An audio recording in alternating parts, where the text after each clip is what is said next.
No, no me impide nada. Ok, entonces aquí está. Ujú. Y no llegan, ya si no llegan más ratito, vamos por.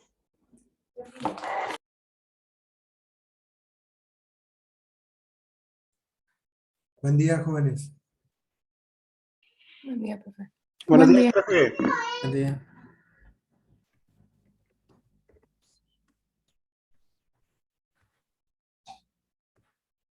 No se les olvide poner presente en el chat para la asistencia. Y tengo aquí al menos 2 dispositivos que no tienen nombre. Uno que está nada más como iPhone y uno que está un número 19410325. Entonces, para que a la hora de poner presente ahí en el chat, por favor pongan su nombre.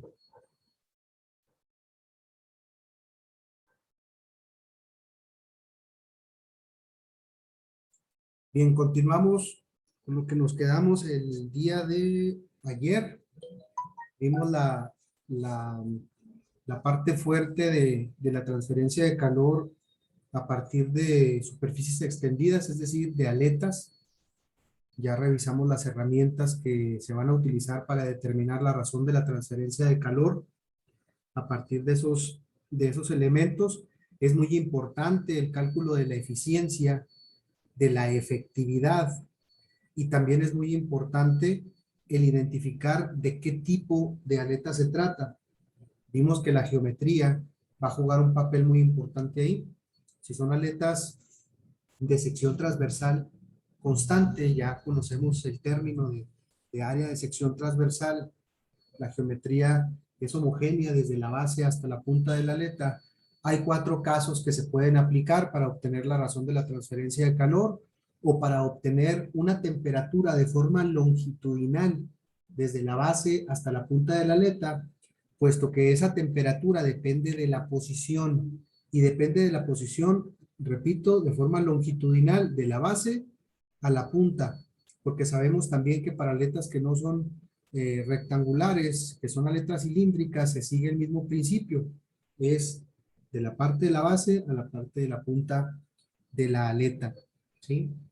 Se considera que la transferencia de calor de forma radial no es tan representativa como la que se da de forma longitudinal. La variación de temperatura no es significativa de forma radial en un punto en específico. Si ustedes miden la temperatura de la aleta en la base, se supone que es lo mismo en el centro que hacia las superficies. ¿Por qué? Porque ya se indicó también ahí que este tipo de herramientas o de elementos son de material altamente conductor, conductividades térmicas altas, son cuerpos pequeños y por lo tanto la transferencia de calor para una aleta cilíndrica del centro hacia el radio, hacia las paredes, pues es muy eficiente y se puede considerar que esa diferencia de temperatura no es significativa.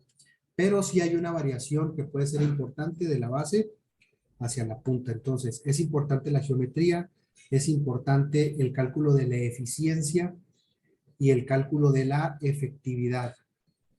¿Sí? Una de las herramientas que vimos para el cálculo de la eficiencia fue la utilización de la tabla. Aquí voy a regresarme, voy a empezar con el tema de hoy, pero yo creo que vale la pena volver a mencionarlo. En la tabla 3.3 tenemos las ecuaciones o las fórmulas para determinar la eficiencia en función de la geometría, ¿sí? Para diferentes geometrías. Las funciones hiperbólicas que vemos nosotros aquí son el resultado de la solución del modelo matemático que describe la transferencia de calor a partir de un cuerpo como este, tomando en consideración la transferencia de calor por conducción que va de la base a la punta y la transferencia de calor por convección que va desde las superficies de la aleta, la superior, la inferior, la parte frontal sí hay convección a partir de la punta y las partes laterales en el caso de una aleta rectangular, en el caso de una aleta cilíndrica, pues lo que es la envoltura de ese pequeño cilindro. Entonces aquí vemos en base a la geometría cuál es la fórmula que podemos utilizar y tenemos también dos gráficas o dos imágenes que nos permiten calcular la eficiencia cuando se trata de una aleta rectangular, de una aleta cónica, ¿sí? Una aleta triangular.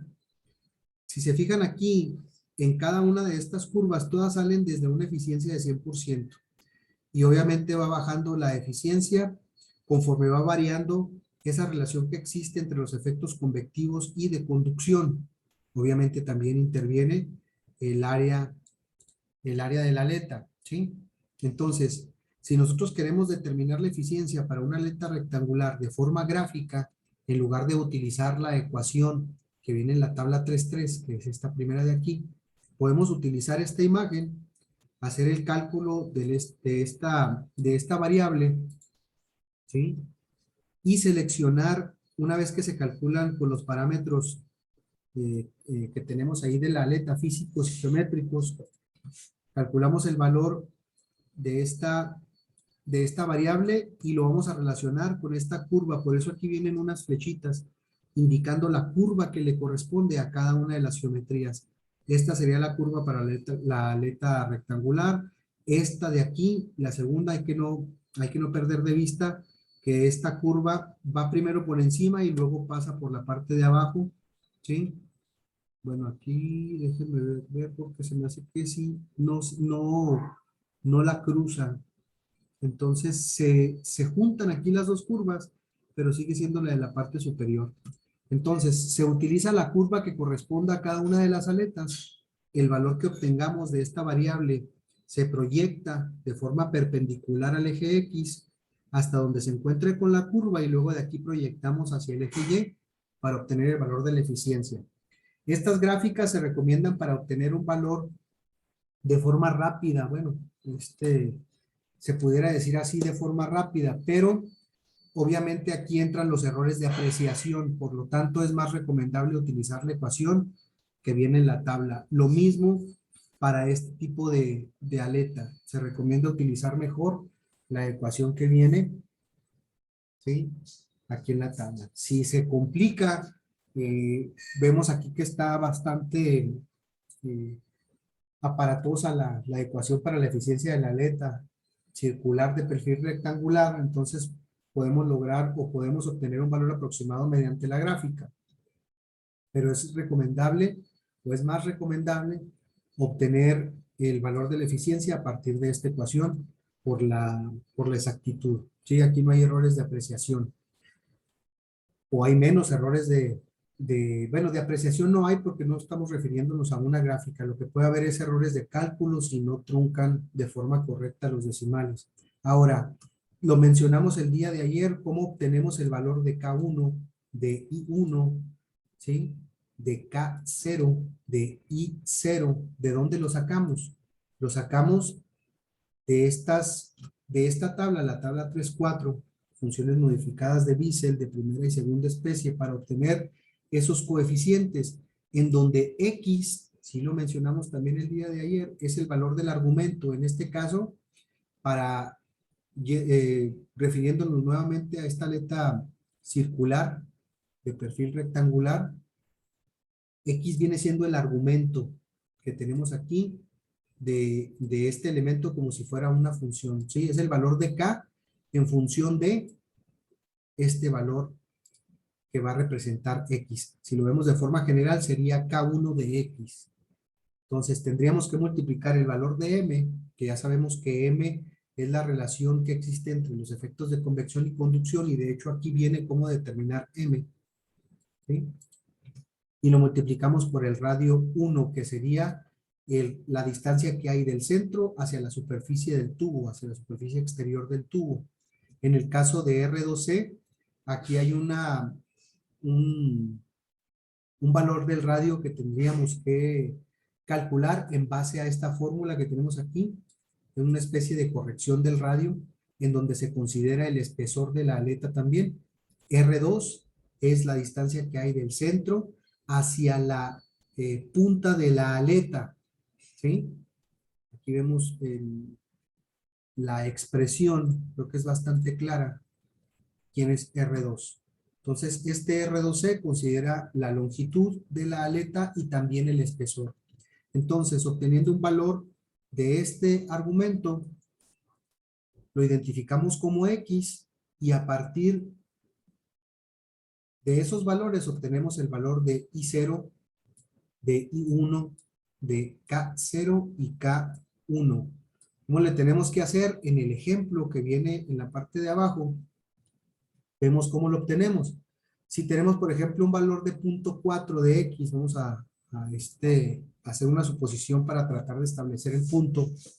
Si tenemos un valor de 0.4 para X, es decir, que este valor de MR1 es igual a 0.4, entonces, y yo busco el valor, bueno, de K1, ¿sí? De K1 de X. Entonces, lo que haría para 0.4, para K1, el valor del elemento, 3.2587, corresponde a este producto. E a la X, esta es el número de Euler. Ahí en sus calculadoras viene así como está, E a la X, ¿sí? O lo pueden colocar con el valor del número de Euler, 2.71828, y elevarlo al valor de X.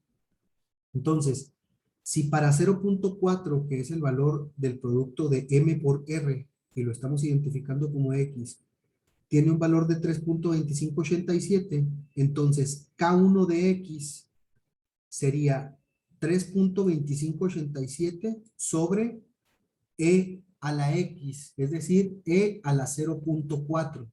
Y ahí obtenemos el valor de K1 de X.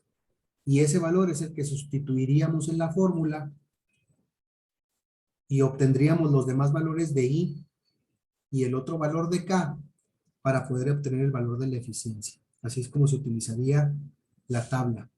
¿Okay?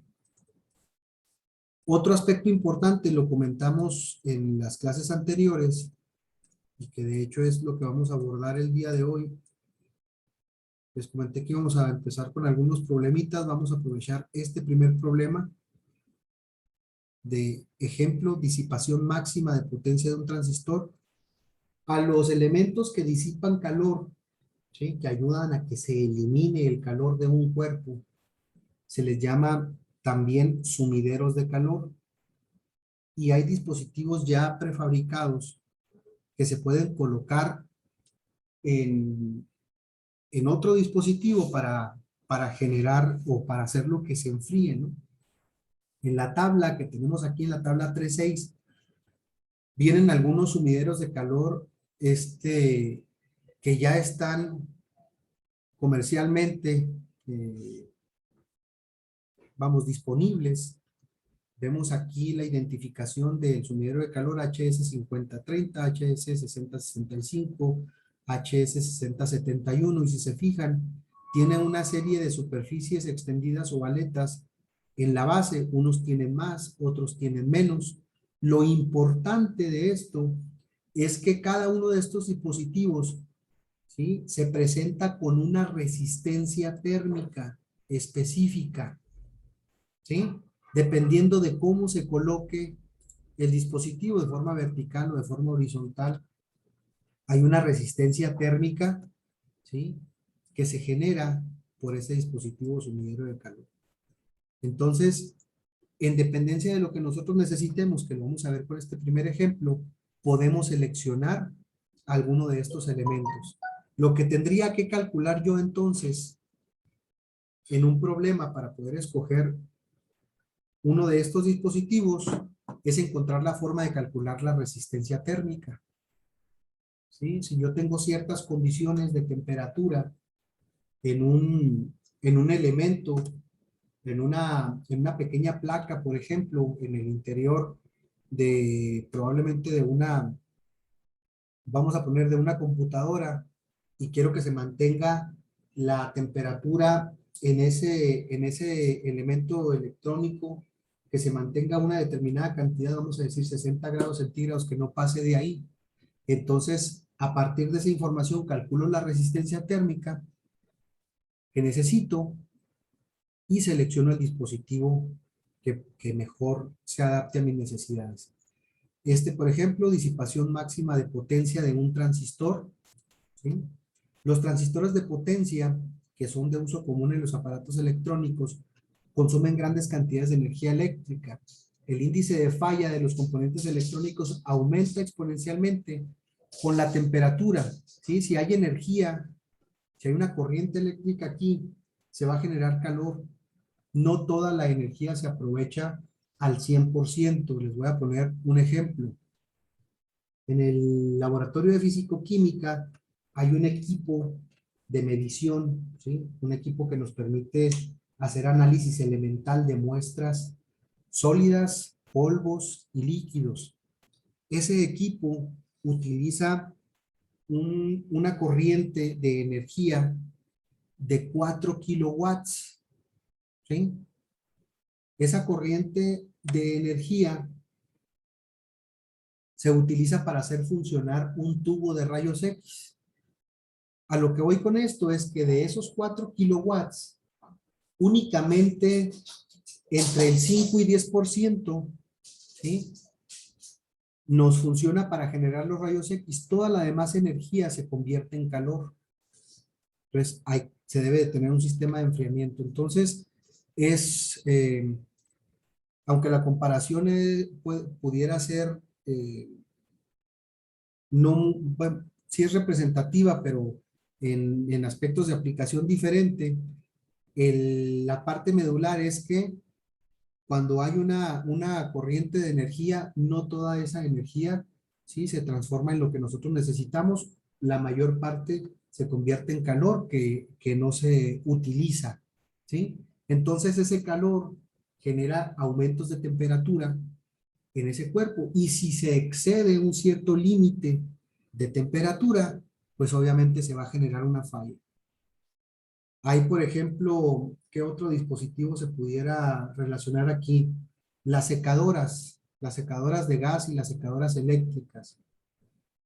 Ustedes pueden introducir la ropa en la secadora, y si no la tienen en un lugar que esté ventilado, la secadora empieza a aumentar de temperatura, y si no se puede disipar ese calor, automáticamente se apaga sola el equipo, la secadora, en el mejor de los casos, ¿sí? Porque llega a una temperatura tan alta que los componentes eléctricos se protegen o se dañan, ¿sí? Entonces necesitamos tener un elemento que nos ayude a disipar ese calor, que nos ayude a disipar esa forma de energía para mantener temperaturas lo más estable posibles o por debajo del punto de advertencia, ¿no? O del punto de falla.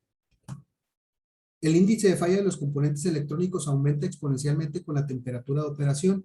Como regla empírica, el índice de falla de los componentes electrónicos se reduce a la mitad por cada disminución de 10 grados centígrados en la temperatura de operación en la unión, ¿sí? Es decir, entre la placa y el transistor. Por lo tanto, la temperatura de operación de los componentes electrónicos se mantiene por debajo de un nivel seguro para minimizar el riesgo de falla. Entonces, si nosotros queremos mantener una temperatura por debajo de una temperatura en donde se genera la falla, es decir, si la falla se genera a 80 grados centígrados, nosotros buscaremos o haremos los cálculos con temperaturas menores a 80. A lo mejor buscamos que la temperatura no exceda de 70 grados. Y esa sería nuestra temperatura de referencia para la superficie, con la finalidad de calcular una resistencia térmica que nos permita seleccionar un elemento para disipar calor, ¿sí? La sensible circuitería electrónica de un transistor de potencia está protegida por su caja, que es una cubierta metálica rígida. Las características relacionadas con la transferencia de calor de un transistor de potencia suelen especificarse por el fabricante en términos de la resistencia térmica de la caja con respecto al medio, en la cual se toman en cuenta tanto la transferencia de calor por convección natural como por radiación. Se dice que la resistencia térmica de la caja con respecto al ambiente de un transistor de potencia que tiene una potencia nominal máxima de 10 watts es de 20 grados centígrados por cada watts, ¿sí? Si la temperatura de la caja del transistor no debe ser mayor a 85 grados centígrados, determine la potencia a la cual se puede operar este transistor con seguridad en un medio a 25 grados centígrados. Bueno, aquí ya nos dan la resistencia de 20 grados centígrados sobre watt, ¿sí? Eso quiere decir que si nosotros superamos la temperatura de 85 grados centígrados, entonces el transistor va a fallar. Está en un medio a 25 grados centígrados.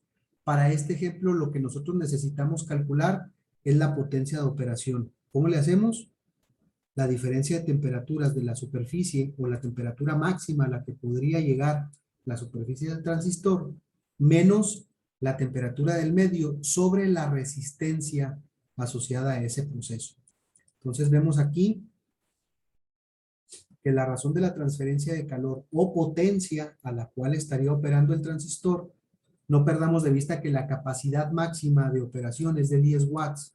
Sin embargo, nosotros queremos que esté operando a estas condiciones específicas. Por lo tanto, al sustituir los datos, tenemos una potencia real de 3 watts. El transistor está diseñado para operar a 10, pero para que estas condiciones se cumplan y no se dañen, lo tenemos que estar, o su operación va a estar a 3 watts. Aprovechando la resistencia, que es bastante grande, la que tenemos aquí,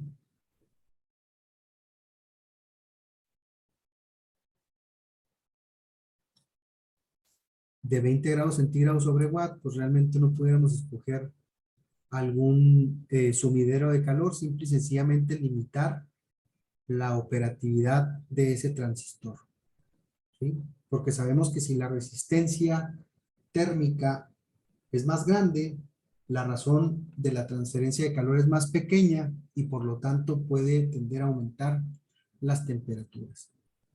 Vamos a ver si viene otro ejemplo aquí. Aquí sí. Este de aquí. Seleccione un sumidero de calor para un transistor. ¿De dónde lo vamos a seleccionar? De esta tabla, de la tabla 3.6.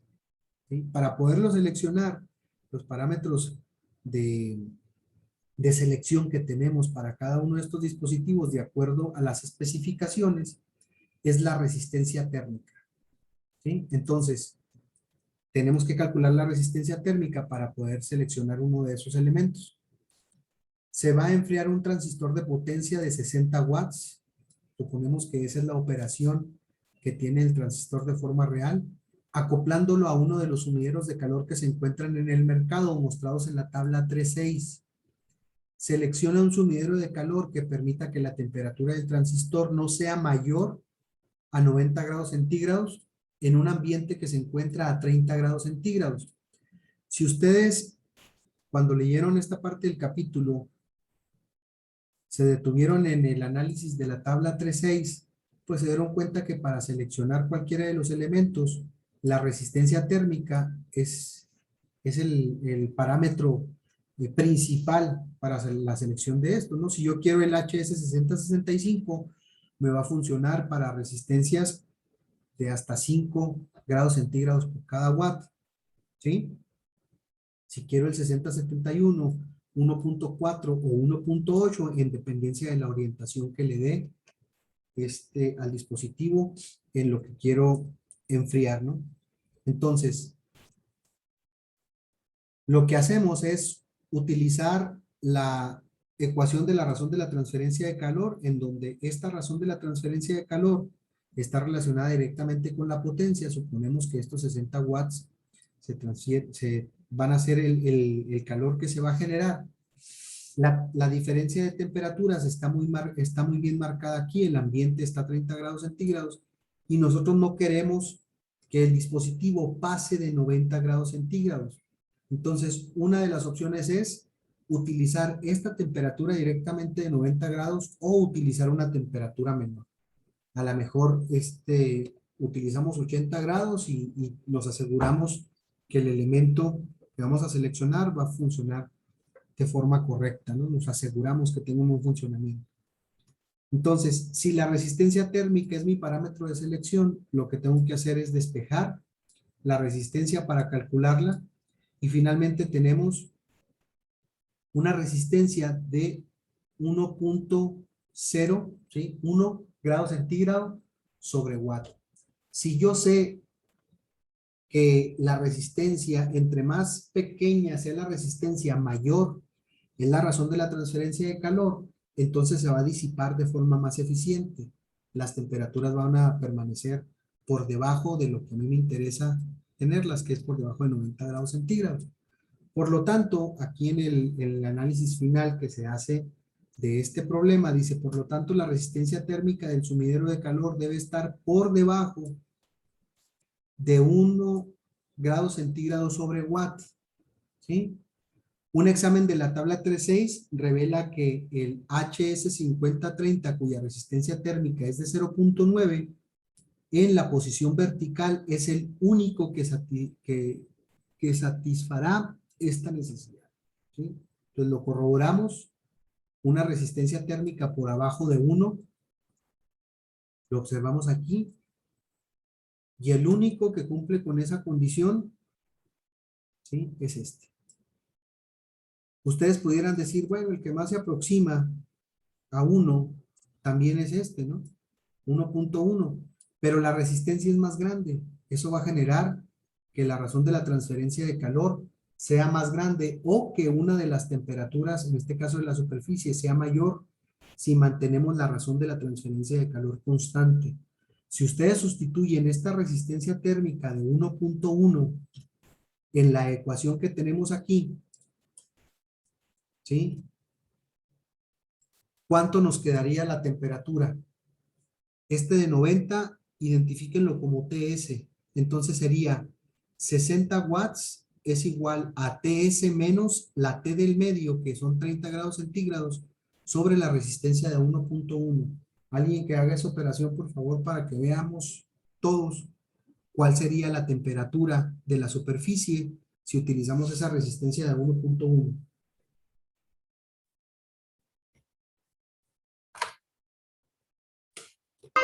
Daría uno, ¿no, profe? ¿Daría 1? No, no daría 1. Lo que andamos buscando es el valor de la temperatura. 60 grados. 60 grados. Se me hace que no. Serían. TS sería QR, o sea, los 60 watts por la resistencia que es 1.1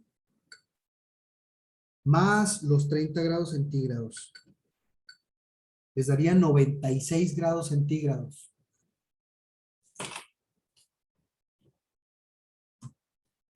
¿Qué pasa si la temperatura aumenta a 96 grados centígrados? Pues no cumpliría con las características que dice el problema. ¿Qué le pasa al transistor?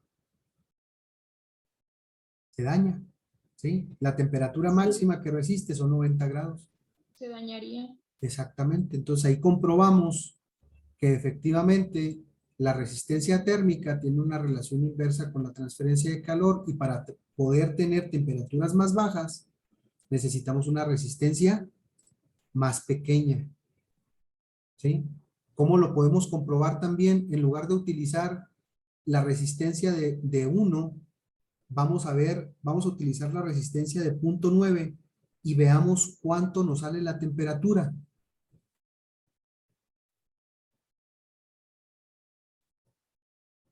Utilizando la resistencia de 0.9. 84. 84, ¿sí? Entonces estamos por debajo de los 90 grados centígrados. ¿Hay alguien que tenga una duda de cómo se realizaron estos cálculos?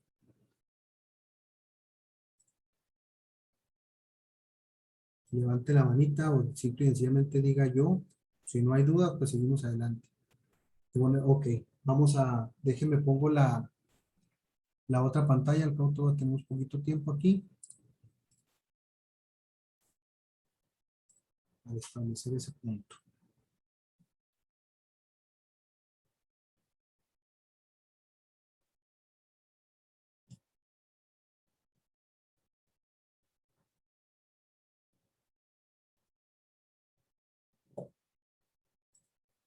Ahí están viendo ya la pantalla en blanco.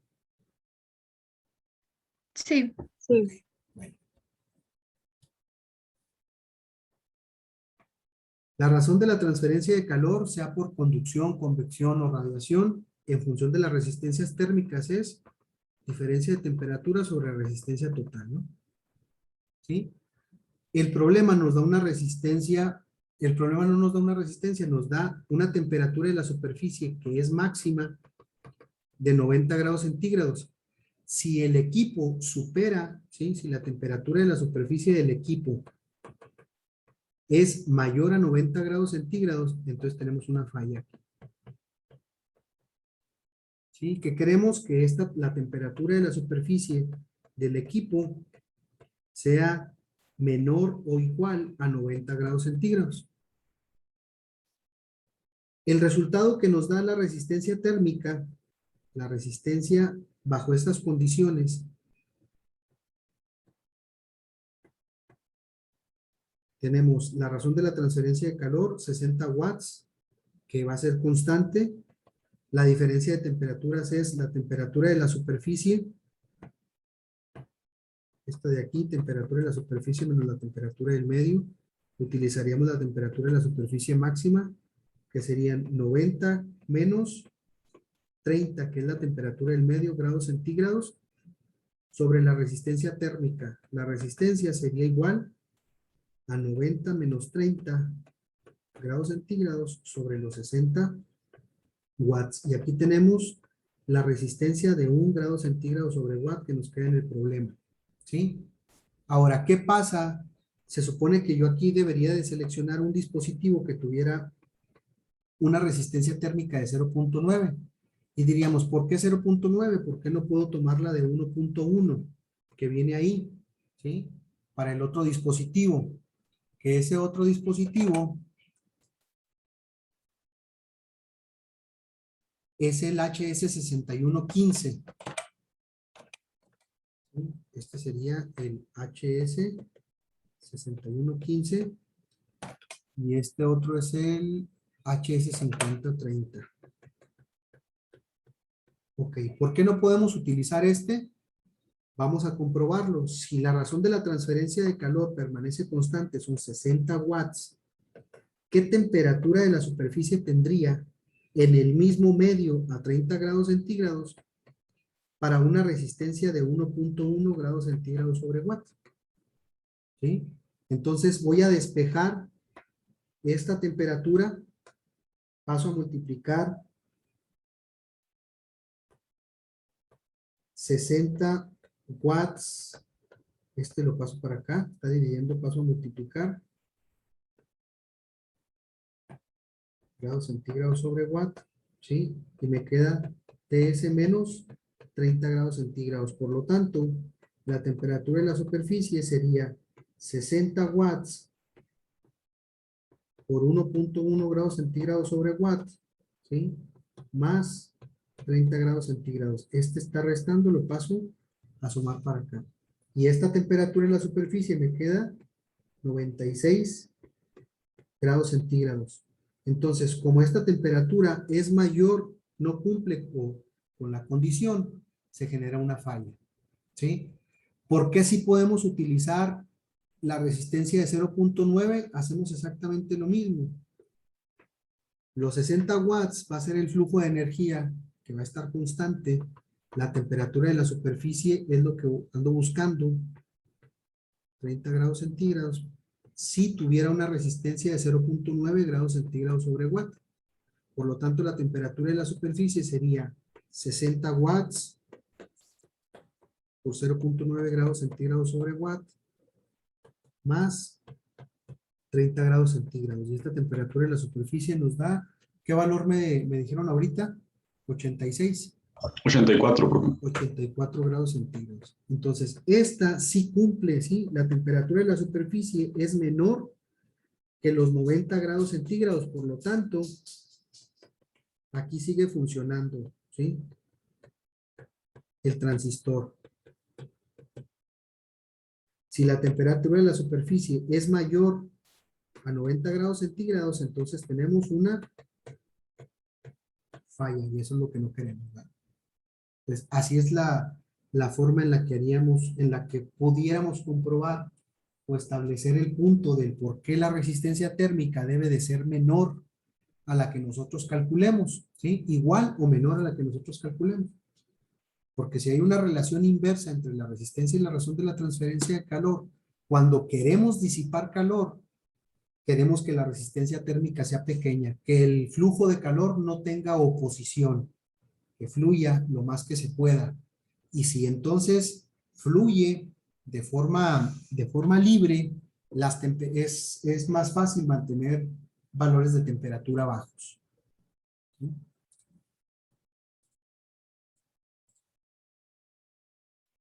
Bien. ¿Alguna otra duda hasta aquí, jóvenes?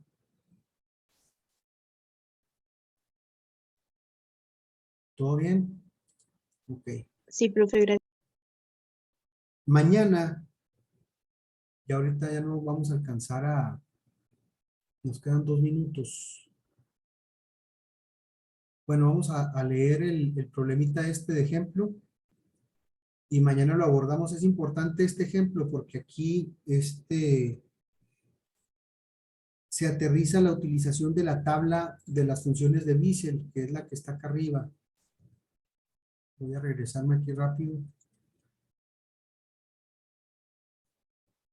Para esa aleta de ese ejemplo, se utiliza la tabla 3-4 para obtener los valores de I0, I1, K0 y K1, ¿sí? Bueno, no sé si utilizan todos o algunos, pero aquí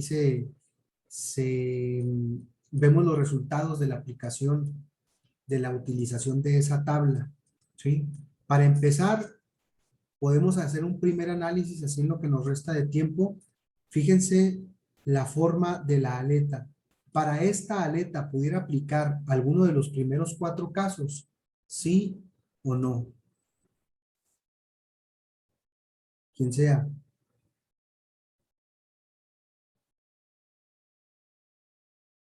Bueno, antes de que se interrumpa la transmisión, no podríamos aplicar ninguno de los primeros 4 casos.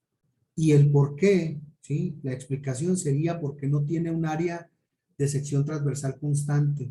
La base es más grande que la punta, por lo tanto, no tiene una geometría pareja, si lo queremos ver así, a lo largo de toda su extensión. Sigan revisando el capítulo y mañana continuamos con este ejemplo. Que tengan un excelente día. Igualmente. Gracias, profe, igualmente. Igualmente, profe, gracias. Hasta mañana, que descansen.